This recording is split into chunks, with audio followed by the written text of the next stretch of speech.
7월 29일 아침 밥상 모임을 시작합니다. 오늘도 사랑하는 여러분들을 주님의 이름으로 초대하며 성령님이 여러분이 있는 그 자리에 함께 임하셔서 말씀을 들려지게 하시고 하나님의 사랑을 여러분 가슴속에 넘치게 부음받는 귀한 날이 되시기를 축복을 드립니다.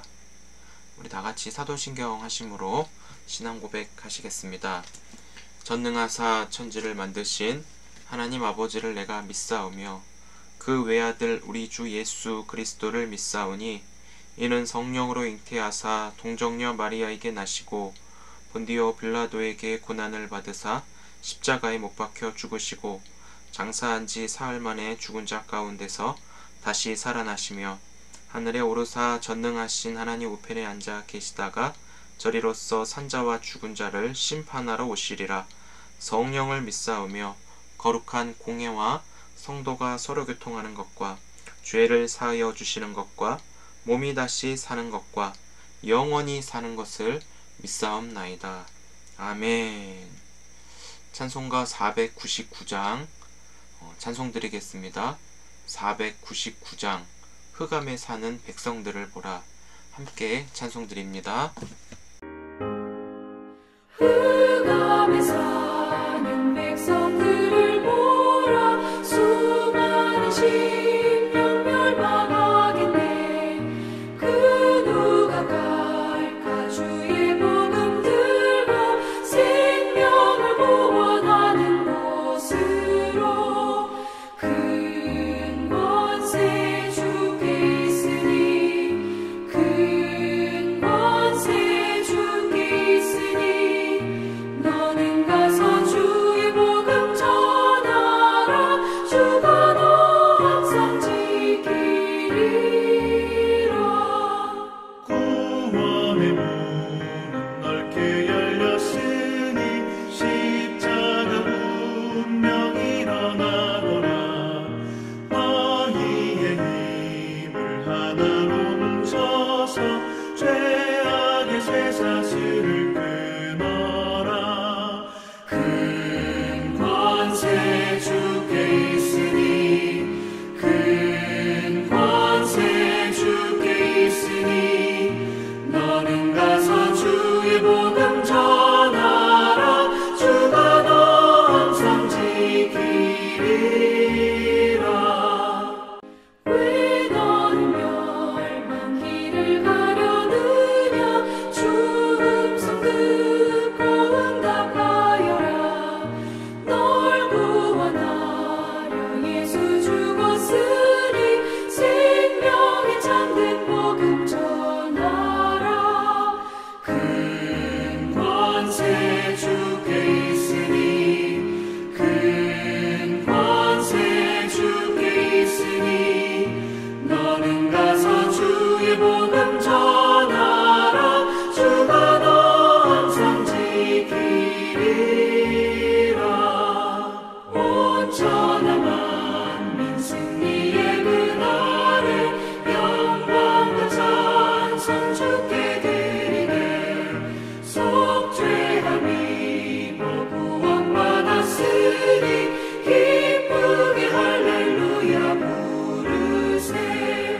큰 권세 주께 있으니 큰 권세 주께 있으니 너는 가서 주의 복음 전하라. 주가 너 항상 지키리라. 제11장 유대에 있는 사도들과 형제들이 이방인들도 하나님의 말씀을 받았다 함을 들었더니 베드로가 예루살렘에 올라갔을 때 할례자들이 비난하여 내가 무할례자의 집에 들어가 함께 먹었다.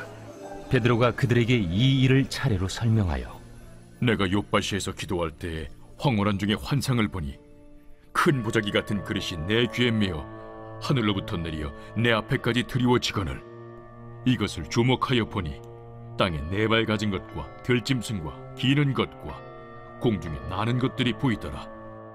또 들으니 소리 있어 내게 이르되 베드로야 일어나 잡아먹으라 하거늘 내가 이르되 주님, 그럴 수 없나이다. 속되거나 깨끗하지 아니한 것은 결코 내 입에 들어간 일이 없나이다 하니, 또 하늘로부터 두 번째 소리 있어 내게 이르되, 하나님이 깨끗하게 하신 것을 내가 속되다고 하지 말라 하더라. 이런 일이 3번 있은 후에 모든 것이 다시 하늘로 끌려 올라가더라. 마침 3사람이 내가 유숙한 집 앞에 서 있으니 가이사랴에서 내게로 보낸 사람이라.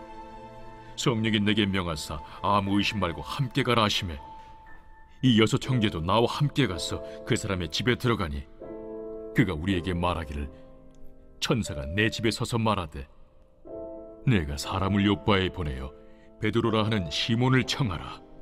그가 너와 내 온 집이 구원받을 말씀을 내게 이르리라 함을 보았다 하거늘, 내가 말을 시작할 때에 성령이 그들에게 임하시기를 처음 우리에게 하신 것과 같이 하는지라.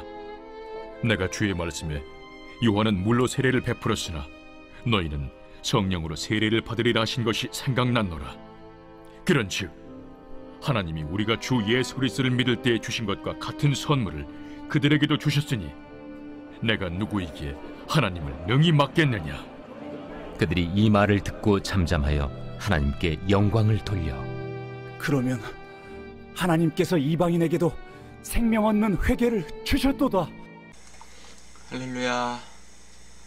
네, 오늘도 주님 안에서 평안하시고 성령 충만하시기를 주님의 이름으로 축복을 드립니다.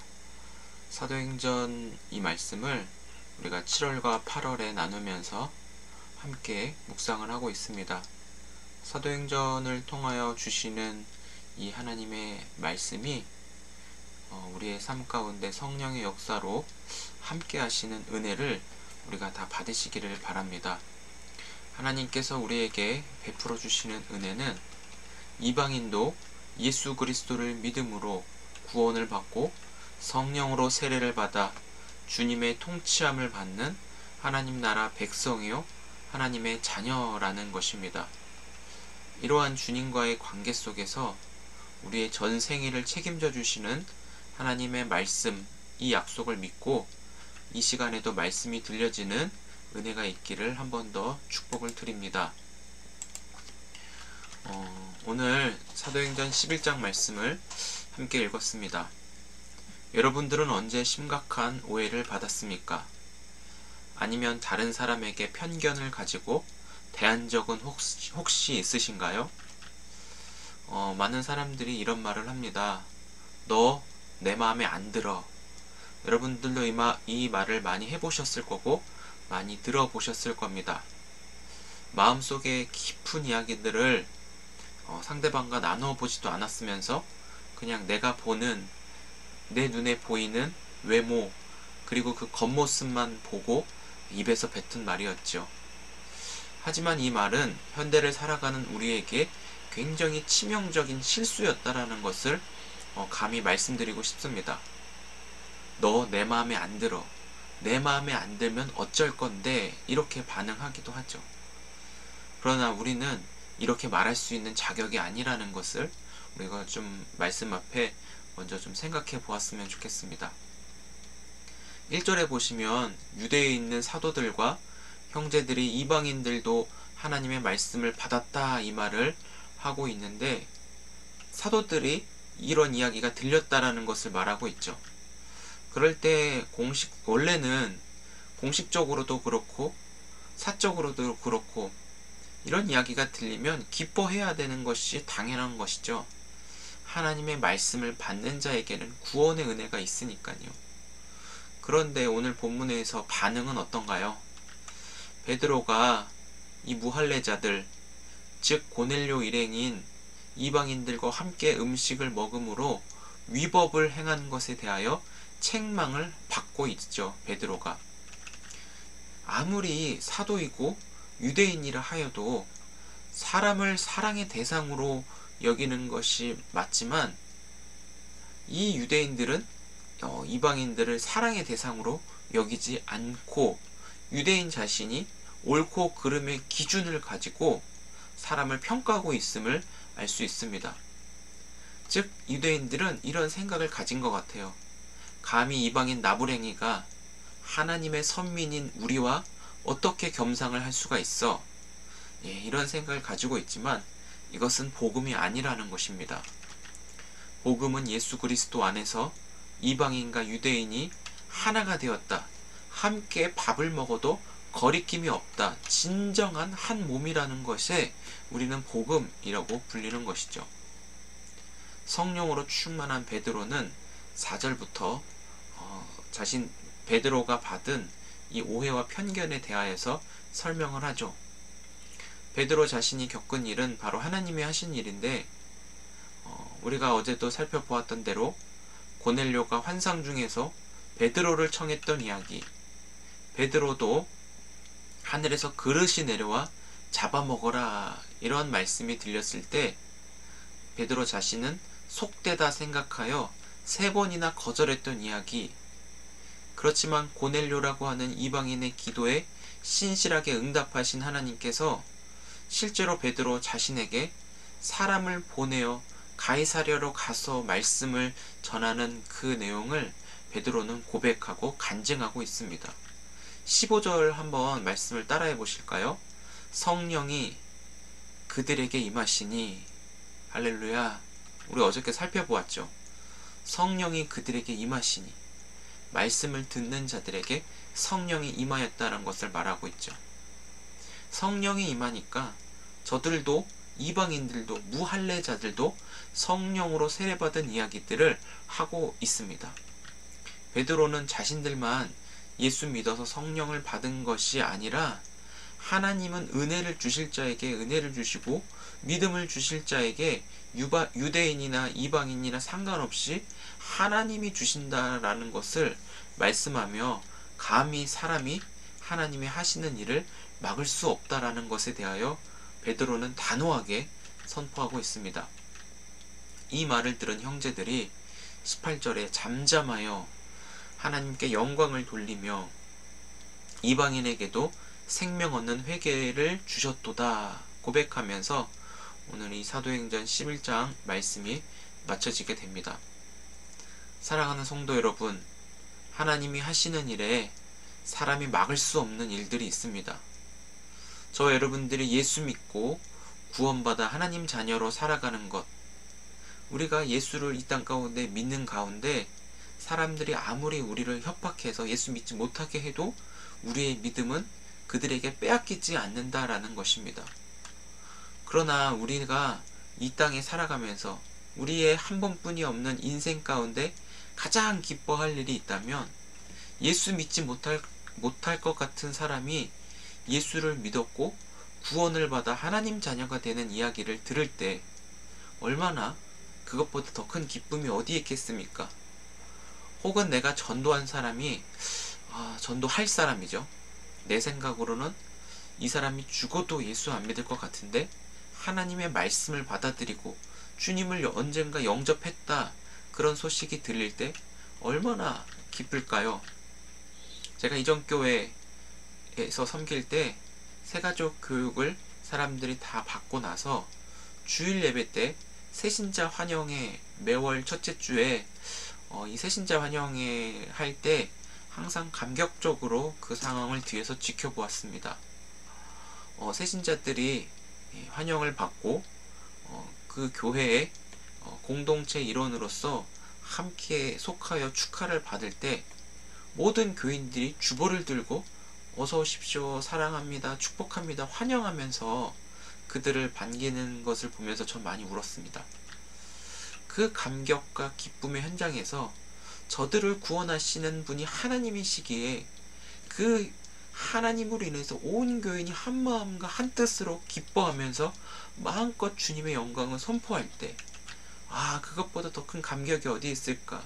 저는 지금도 가끔 그 꿈을 꿉니다. 우리가 하나님의 일하심을 제한하지 말고 사람을 편견을 가지고 보지 않아야 된다는 것을 오늘 말씀으로 받아들이시기 바랍니다. 있는 그 자체, 존재 자체로 우리는 사랑할 수 있어야 되는 것이죠. 시기적으로 너무 오래된 것 같고 이제는 틀렸다, 너는 예수 믿기 글렀다, 이런 생각에 우리가 사로잡히기보다는 지금 이 순간이라도 주님은 임재하셔서 주님의 구원을 이루시는 하나님이 살아계신 하나님이십니다. 주님은 주님이 뜻하신 가운데 우리 가운데 임하실 수 있습니다. 우리는 이러한 마음가짐을 가장 우선시 여겨야 되고, 주님이 함께 하시면 능치 못할 일이 없습니다 라고 하는 그 말씀을 온전히 붙잡아야 됩니다. 어떤 상황 속에서 어려움이 겪거나 사람들과의 갈등 속에 있을 때 그 상황 속에서 내 지식과 방식과 경험으로 문제를 해결하려고 하기보다는 그때는 좀 잠깐 멈춰서서 주님이 이곳에 임하셔서 무너진 것들을 회복시켜 주시고, 싸우며 틀어졌던 관계를 주님이 하나가 되게 하시도록 성령을 먼저 초청하여 주님의 말씀이 먼저 들려지는 것이 우리에게 하나님이 말씀하시는 지혜인 줄 믿습니다. 그래서 우리가 주님의 임하심, 말씀이 있는 곳에 뿐만 아니라 예수 믿는 사람들이 모이는 그곳에 항상 성령이 우리 가운데 임하시는 그 마음의 소원이 우리의 분주한 일상 속에 빼앗기지 않기를 주님의 이름으로 축복합니다. 지금이라도 한번 저를 따라해 보실까요? 지금이라도 주님이 임하셔서 주님의 구원을 이루시는 것이 우리의 자세입니다. 이것이 바로 그리스도인들의 소망 공식임을 믿습니다. 사랑하는 성도 여러분, 오늘 하루를 살아가시면서 우리 안에 복음이 전해지는 그 자리에 여러분들이 빛의 자녀로 함께 계셨으면 좋겠습니다. 비록 누군가에게 오해를 받거나 다른 사람을 편견을 가지고 내가 바라볼 때 그거 모든 것들은 예수 이름으로 다 무너지고 너와 나의 모든 관계가 하나님의 사랑으로 연합되어 말씀이 함께 들리는 기쁨으로 오늘을 살아갈 수 있기를 축복합니다. 나는 보잘것없지만 나를 구원하셔서 내 안에 온 우주의 왕으로, 통치자로, 그리고 내 영혼, 나의 주인으로 함께 거하고 계시는 예수님 때문에 너와 나, 우리 모두가 가치 있고 존귀한 자로 서로 사랑하며 친밀하게 교제할 수 있는 은혜를 다 받았습니다. 있는 그대로 사랑하고 포용하고 용납할 수 있도록 예수님이 십자가의 보혈로 우리의 모든 것을 정결케 하시고 깨끗하게 씻겨주셨습니다. 그래서 나를 구원하신 성령의 역사가 오늘 우리의 삶의 자리에서 함께하고 계실 텐데, 성령께서 함께하고 계시는 그 자리에 또 다른 사람들에게 우리를 구원하신 하나님 이야기가 꼭 저들에게 필요한 이야기로 들려지는 승리의 날로 오늘을 살아가시기를 주의 이름으로 축복을 드립니다. 기도하겠습니다. 좋으신 하나님 아버지, 감사합니다. 하나님, 내가 내 모습을 보아도 한심하고 때로는 모자라고 답이 없는 것 같이 여겨지는 것을 생각해 봅니다. 그러나 내 모습을 내가 판단하고 내가 정죄하고 내가 체크하는 것이 아니라 이미 주님은 예수 그리스도 안에서 우리를 향하여 너는 보배롭고 존귀하다, 내가 너를 사랑한다, 내가 너를 기뻐한다, 하나님의 말씀을 받은 자로 우리가 이 땅 가운데 살아가게 하셔서 감사합니다. 유대인이나 이방인이나 조건은 오직 예수 그리스도를 믿음으로 구원받고 예수 그리스도를 믿음으로 죄사함을 받으며 성령으로 세례받아 하나님과 완전한 연합을 누리는 자로 하나님 차별 없이 사랑해 주셔서 감사합니다. 하나님, 그래서 우리가 다른 사람들, 나를 미워하고 나를 원망하고 나를 판단하고 적대시하는 수많은 사람들에게 우리가 그들의 그 모습만 바라보고 그들의 구원을 가로막는 어리석은 자가 되지 않도록 성령이여 늘 깨어있게 하시고, 주님이 임하시면 주님이 임재하셔서 그들에게 하나님 말씀이 들려지게 하시면 저들도 하나님 예수를 믿을 수 있고 예수를 믿음으로 구원받아 나는 죽고 그리스도로 사는 놀라운 비전, 새 생명 가운데 살아갈 수 있는 생명의 길을 저들에게도 허락하신 줄 믿습니다. 그래서 우리가 오늘을 살아가면서 오해하거나 편견하는 일이 있었다면 용서해 주시고 그리스도의 사랑으로 모든 허물을 하나님 채우시고 하나님의 사랑으로 완전한 연합 속에서 이 땅의 작은 천국으로 주님이 주인 되시고 주님이 다스리시는 하나님 나라가 우리 가운데 임하여지는 천국의 일상으로 오늘을 살아가도록 인도하여 주옵소서. 주님, 오늘도 어려운 가운데 있는 사랑하는 우리 가족들, 지체들, 주님 그들을 보살펴 주시고 그들이 가장 어려운 현실 속에 살아갈 때 현실에 놓여 있는 삶의 문제 앞에 절망과 좌절, 낙심, 스트레스가 아니라 주님의 거룩하신 이름을 부를 때 우리 안에 모든 염려, 근심, 걱정, 스트레스, 좌절 이 모든 것들이 단변에 풀어지고 그 모든 것이 벗겨지는 주의 이름의 능력을 우리 모두가 경험하는 귀한 날 되도록 함께하여 주옵소서. 그래서 주님만을 온전히 찾기를 소망하고 주님을 만나며 모든 문제가 해결받는 귀한 날로 우리와 동행하여 주옵소서. 감사드리며 예수님의 이름으로 기도드립니다. 아멘. 할렐루야. 감사합니다.